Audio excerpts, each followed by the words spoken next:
आज 14 सितंबर है। आज पूरे हिंदी भाषी पूरे देश में मनाया जा रहा है। इसमें 14 सितंबर को हम लोग क्यों मनाते हैं? आखिर इसका वजह कुछ होगा ना। ऐसे विस्तार से चर्चा किया था। हाँ, आज हिंदी दिवस है। 14 सितंबर हिंदी के लिए ऐतिहासिक दिन है। हिंदी भाषियों के लिए राजभाषा का महत्व समझने के लिए आज का दिन ज़्यादा महत्वपूर्ण है, इसलिए कि आज ही के दिन 14 सितंबर 1949 को हिंदी को राजभाषा का दर्जा प्राप्त हुआ। संविधान सभा जब बैठी थी इस बार विचार करने के लिए कि हिंदी, बांग्ला या हिंदुस्तानी या भारत में बोली जाने वाली जितनी भाषाएं हैं उनमें किसको राजभाषा बनाया जाए। इसमें मतदान हुए, बहस हुई, कई सत्र चले और तब अंततः हिंदी को आज ही के दिन राजभाषा का दर्जा प्राप्त हुआ। इसलिए पूरा देश या हिंदी भाषी राजभाषा के रूप में इसे स्वीकारते हैं। फिर भी सर इतने हिंदी के लिए हम लोग कार्य करते हैं। हर जगह, हर स्कूल, हर विश्वविद्यालय, महाविद्यालय में हिंदी के लिए हम कार्यक्रम करते हैं 14 सितंबर को। फिर भी आज हर बच्चे बच्चे गले मोहल्लों में हिंदी के इतने बच्चे को नहीं जानते आज क्या है। सबके पास इसकी जानकारी नहीं है, जिसको हम कैसे प्रसारित करें, कैसे फैलाएं, जन जन तक कैसे पहुंचाएं। देखिए, गांधी जी अपने इसे राजभाषा बनने के कई दशक पहले से जो लड़ाई चल रही थी देश में, आज़ादी की लड़ाई, उस लड़ाई के पहले से हिंदी के पक्ष में खड़े होने वाले बहुत सारे लोग थे, जिसमें साउथ से भी लोग थे, दक्षिण भारत से भी थे और उत्तर भारत से भी थे। वे सभी लोग एक मत से हिंदी को स्वीकार करते थे। हिंदी के विस्तार और प्रचार प्रसार के लिए बहुत सारी संस्थाएं दक्षिण भारत से उत्तर भारत तक बनी, लेकिन अपेक्षित सफलता तब भी नहीं मिली और आज तक नहीं मिली। शायद आपका सवाल ये है कि ऐसा क्यों हो रहा है। जी। हमें जानना चाहिए कि हिंदी एक बोलचाल और संपर्क की भाषा मात्र बनकर रह गई है, बाजार की भाषा बनकर रह गई है।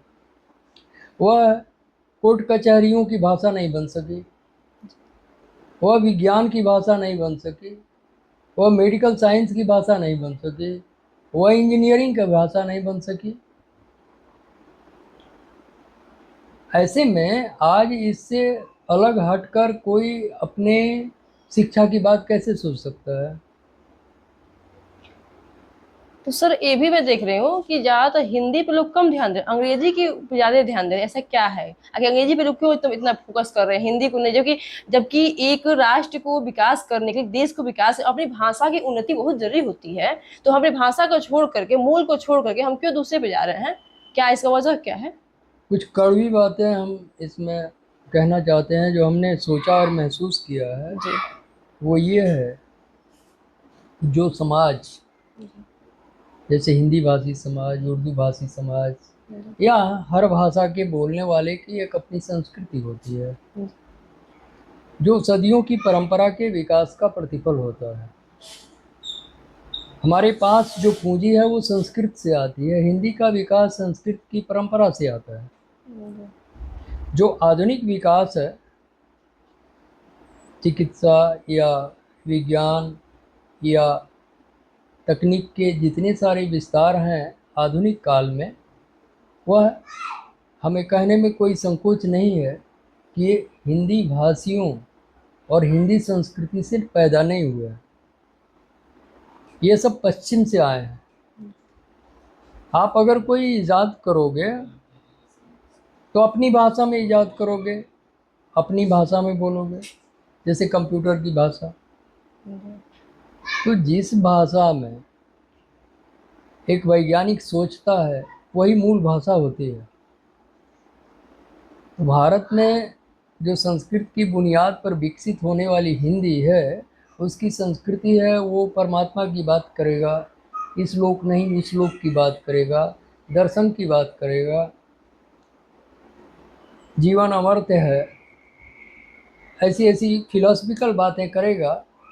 लेकिन जीवन की संपन्नता के लिए या भौतिक सुख समृद्धि के लिए वह कोई नई इजाद, नई खोज नहीं कर पाया, तो स्वाभाविक है कि अगर हमें परमाणु बम पढ़ना है तो परमाणु बम का पहला आविष्कार जिस व्यक्ति ने किया उसकी भाषा तक हमें जाना होगा। ये हमारी व्यवस्था है। कंप्यूटर जिसने बनाया उसकी भाषा तक हमें जाना होगा। चिकित्सा के क्षेत्र में जिसने भी जो काम किया उसके तह तक हमें जाने के लिए उसकी भाषा सीखनी होगी। हिंदी भाषियों में से ऐसा कोई मौलिक आविष्कार हम नहीं देखते जो इन्होंने किया है और इस भाषा को सीखने के लिए दुनिया आतुर हो। यह अपनी कमजोरियों को हमें समझना होगा। मौलिक चिंतन का अभाव है हिंदी भाषियों में, इसलिए जबकि 16 ऐसी भाषाएं हैं आधुनिक युग में जो वैज्ञानिक भाषा भी बने उस देश की, लेकिन दुर्भाग्य से हिंदी, इसमें राजनीतिक कारण भी हैं, सरकार की कमियां भी हैं और आम जनता की भी कमियां हैं ऐसा कहो, इसलिए कि अंग्रेजी बोलने वाले लोग थोड़ा समाज में अपने को ऊंचा स्थापित करते हैं, अलग दिखने की कोशिश करते हैं अपने हाव भाव और व्यवहारों में। तो हर गार्जियन, हर अभिभावक कुछ ऐसा चाहता है कि हमारा बच्चा भी हमारी तरह ना हो, वो थोड़ा अंग्रेजी डिलडाल और जो रहन सहन है उसको अपनाए। ये सब दुर्बलताएं हैं। इस दुर्बलताओं से जब तक समाज उभरेगा नहीं हिंदी भाषी, तब तक उसके विकास में ये कांटा बना रहेगा। तो हम लोग इस दुर्बलताओं को दूर करने के लिए हिंदी दिवस मनाते हैं कि बच्चे जाने, कुछ पेरेंट्स जाने, गार्जियन जाने, उस चीज को आगे बढ़ाएं। फिर भी आज 1949 14 सितंबर 1949 से ये जो हिंदी दिवस 14 सितंबर मनाते आ रहे हैं, फिर भी इसमें उतनी कमियां क्यों है, उतनी विकास नहीं हो पा रही है। और अंग्रेजी देखिए बहुत कम है, फिर भी हर जगह हर मोहल्लों में है।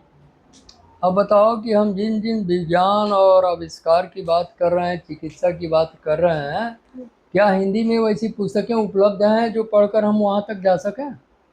आज तक के 50 वर्षों के प्रयास में एक पुस्तक हम नहीं कर पाए जिसको पढ़कर हम मेडिकल साइंस पढ़ सकें, जिसको पढ़कर हम अंग्रेजी इंजीनियरिंग कर सकें। तो फिर हमें वो पढ़ना है तो हमें उसी रास्ते जाना होगा ना। हिंदी के विकास में सबसे बड़ी दुर्बलता है जो बुनियादी तौर पर कठिन साधना हिंदी के विकास के लिए होना चाहिए प्रशासनिक स्तर पर, वो प्रयास आज तक नहीं होना। आज हम लोग जेरे इस्लामिया पीजी कॉलेज के प्रोफेसर डॉक्टर अशोक पेम्बर जी के साथ हिंदी के बारे में बातचीत कर रहे हैं, हिंदी को विस्तार से जानने के लिए कि हिंदी दिवस में क्या क्या कैसे कमी है, क्या हम लोग करना चाहिए समाज में कि हिंदी हमारी भाषा आगे बढ़े। क्योंकि अगर मूल हमारी अगर नहीं सही रहे फिर हम आगे कैसे बढ़ सकते हैं, हम किसे विकसित हो सकते हैं। आज सर, आज आपसे पूछे सर, आज ये सरकार जो है इंजीनियरिंग के लिए भी, मेडिकल के लिए भी हिंदी की किताबें पढ़ाई के लिए स्टार्ट कर रही है, तो उसमें भिन्न भिन्न प्रकार की बाधाएं आ रही है। ऐसा क्यों, आखिर क्या चल रहा है? बहुत जगह शुरू भी हुआ है, बहुत जगह होने वाला भी है, ऐसा आ रहा है ना। तो क्या हाँ, इसमें ये दिक्कतें आएंगी लेकिन इन दिक्कतों से हमें उबरना होगा। आपको एक जानकारी दूं कि इजराइल की जो भाषा है वो हिब्रू है। 48 में जब इजराइल बना तो सिर्फ 3 लोग हिब्रू जानते थे जो दुनिया के अलग अलग देशों में रहते थे। उसमें सिर्फ 3 ही लोग हिब्रू जानने वाले थे, बाकी वो भाषा विलुप्त हो गई थी। लेकिन इजराइल के लोगों ने ये संकल्प किया कि आज से हम हिब्रू ही बोलेंगे और लिखेंगे, दूसरी भाषा में ना हम सोचेंगे, ना बोलेंगे, ना लिखेंगे। रातों रात ये संकल्प लिया, चाहे जितनी इसके लिए मुश्किलें आए, और आज इजराइल का एक एक नागरिक हिब्रू में लिखता है, हिब्रू में बात करता है। तो ऐसा दृढ़ संकल्प, बहुत राजनीतिक ताकत की जरूरत है जो एक लोकतांत्रिक देश में कदापि संभव नहीं है। या अंदर से आम जन जब तक उद्वेलित, उल्लसित न हो, तब तक भी ये संभव नहीं है। दूसरी बात हम ये इस मौके पर कहना चाहेंगे कि हिंदी सहस्त्रों वर्षों से हमारे चीखने, चिल्लाने, गाने, उल्लसित होने, दुखी होने की आवाज़ बनकर चलती रही है हमारे साथ। हमारा हर दुख सुख उसमें रुदन, क्रंदन, हमले, अत्याचार, आक्रमण, जो कुछ भी हुआ सब हम हिंदी में पाते हैं। वो हमारे दिल के करीब है। अब संकट ये है कि वो आम जन के पीड़ा को महसूस तो करती है। रामचरितमानस, कबीर, सूर, तुलसी, जायसी जैसे उत्तम स्वर्णिम ग्रंथ हिंदी ने दिए, जो वैश्विक स्तर पर अपनी प्रतिष्ठा और पहचान रखते हैं। लेकिन आज हिंदी बाजार की ग्लोबल हो गई है। आज हिंदी भारत की ही नहीं भाषा है, दुनिया में बोली जाने वाली मंदारिन जो चीन की भाषा है, उसके बाद हिंदी का स्थान आता है। हिंदी भाषियों की संख्या दूसरे स्थान पर है, तीसरे पर अंग्रेजी है।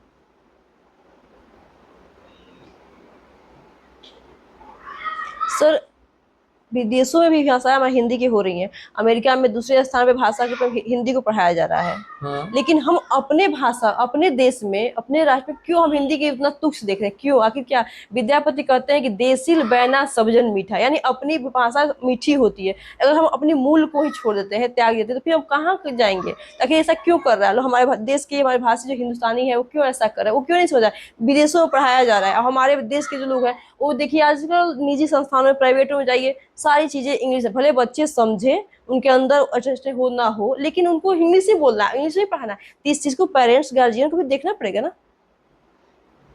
मूल रूप से हमारे भीतर हीन भावना गुलामी के दिनों में घर कर गई। उससे आज भी देश का जनमानस मुक्त नहीं हो पाया। तो गुलामी के दौर में जो हीन भावना पैदा हुई और अंग्रेजी की अहमन्यता जो स्थापित हुई, वह आज भी क्यों मेकाले आता है और अंग्रेजी की एक नई शिक्षा प्रणाली दे जाता है। हमारे गुरुकुल और पारंपरिक शिक्षण संस्थान बंद हो जाते हैं और अंग्रेजी पाए शिक्षा प्राप्त लोगों को ब्रिटिश सरकार नौकरियां देने लग जाती है।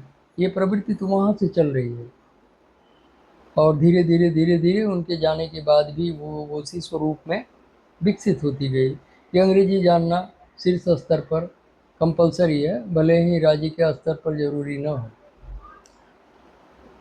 और हम बताया ना पहले कि अंग्रेजी क्यों ज़रूरी है, क्योंकि अगर कानून पढ़ना है तो हमें अंग्रेजी पढ़ना ही होगा। इसको हम डॉक्टर बनना, खत्म करना चाहते हैं ना तो अब इसको। इसके लिए कोई आगे आएगा, एक टीम आगे आएगी। इसके लिए बनी थी 1956 में एक समिति बनी थी परिभाषिक शब्दावली बनाने का। लेकिन लगने लगा कि हिंदी के शब्द जितने कठिन और जटिल हैं, उससे आसान तो अंग्रेजी है। इसलिए अंग्रेजी अपनी जगह पर कायम रही। आम जनता की बोलचाल, दुख सुख और संवेदना और पीड़ा की भाषा हिंदी है और यही संपर्क की भाषा है, बाजार की भाषा है। इस, क्योंकि हिंदी भाषियों की संख्या 70 करोड़ से ज़्यादा है। जी। दुनिया के 15 मुल्क ऐसे हैं जो अपने विश्वविद्यालयों में हिंदी का शिक्षण कर रहे हैं। पहले मॉरिशस, गुयाना, त्रिनिदाद गए लोग थे, आज वो वैश्विक हो गई है। दुनिया के किसी भी कोने जाओ हिंदी मिलेगी, हिंदी के भाषी मिलेंगे, हिंदी संस्कृति मिलेगी, हिंदी परंपराएं मिलेंगी और वो धीरे धीरे फैल भी रही हैं। जैसे कहा जाता है सर कि वाणी के बिना मनुष्य और भाषा में राष्ट्र गूंगा होता है, ये चीज का माना जाता है। तो हम लोग इतना जानते हुए पहले ठीक है कुछ परसेंटेज कम था साक्षरता का, लेकिन अब तो बढ़ रही है ना, अब लोग शिक्षित हो रहे हैं, फिर भी थोड़ी सी इस चीज को अपना समझे ना।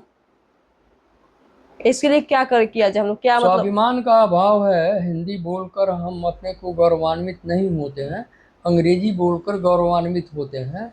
ये भाव जब तक रहेगा हिंदी भाषियों में, तब तक हिंदी अपनी उस स्वर्णिम अवस्था को प्राप्त नहीं कर पाएगी। इस गौरवान्वित करने के लिए, स्वाभिमानित होने के लिए क्या हम लोग किया जाए आज, मतलब हिंदी दिवस है, कुछ ऐसा कुछ काम आगे भी किया जाए कि ये सब चीजें थोड़ी समाज में, क्षेत्र में, हर जगह विकसित हो और लोगों के अंदर ये चीज जागरूकता आए, कुछ ऐसे काम हम लोग किया जाए। देखो, ऐसा नहीं है कि बोध की कमी हो,